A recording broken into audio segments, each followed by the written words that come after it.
Magandang araw po sa inyo mga kaparokya. Ako si Mervin at ibabahagi ko po sa inyo ang highest views at prizes given ng dalawang noontime show kahapon. Pero bago yan mga kaparokya ay humihiling ako na pakisubscribe ang aking YouTube channel. Pakiclick ang bell icon para una kayong ma-notify sa mga bagong video na ilalabas ko. At pakidami nyo na din na i-follow ang aking Facebook page na Mega TV at ang aking TikTok account na Kaparokya TV. Maraming salamat! So mga kaparokya, umpisahan po natin sa highest views ng dalawang noontime show. So kahapon po ay ang celebrity guest contestant po ng It's Showtime sa And the Breadwinner is segment ay si Keisha at si Rain. At two noontime shows po ay hindi po live ang episode.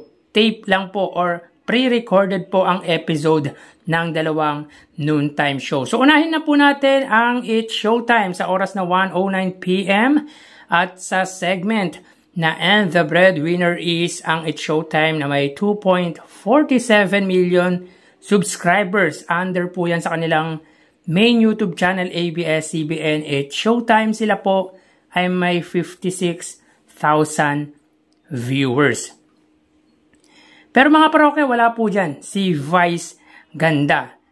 Para naman po sa Eat Bulaga mga kaparokya, under po yan sa kanilang main YouTube channel na may 1.19 million subscribers sa oras na 1:19 PM at sa segment na Gimme 5, sila po ay may 98,000 highest views. So again mga kaparokya, ang It's Showtime po may 56,000 highest views without Vice Ganda at ang Eat Bulaga naman po ay may 98,000 highest views. So kitang-kita po natin dito mga kaparokya ang pagitan po pagdating sa viewership or sa highest viewership ng dalawang noontime show ay angat po ang Eat Bulaga. So punta naman po tayo sa prizes ng dalawang noontime show. In 5 days episode mga kaparokya mula Lunes hanggang Biyernes, nakapamahagi na po sila ng total of 1,338,000 pesos kung saan ang 165,000 po dyan ay galing po sa It's Showtime at ang 1,173,000 naman po ay sa noontime show ng legendary trio na sina Tito Vic and Joey na Eat Bulaga. So punta po tayo dito mga kaparokya sa araw po ng Sabado. So may kita po natin dito mga kaparokya, ang It's Showtime po ay nakapamahagi ng 10,000 pesos. But upon watching po sa kanilang Facebook Live ay nagbigay po sila ng 65,000 pesos. Ang 25,000 po dyan ay galing po sa And the Breadwinner is segment plus brand new motorcycle. Take note mga kaparokya, brand new motorcycle plus Noche Buena and Medianoche package plus gift packs from Julie's Bake Shop. So hindi po natin i-invalidate mga kaparokya ang bagong motorsiklo ng nanalong participant ng And the Breadwinner is plus 40,000 naman po sa tawag ng tanghalan.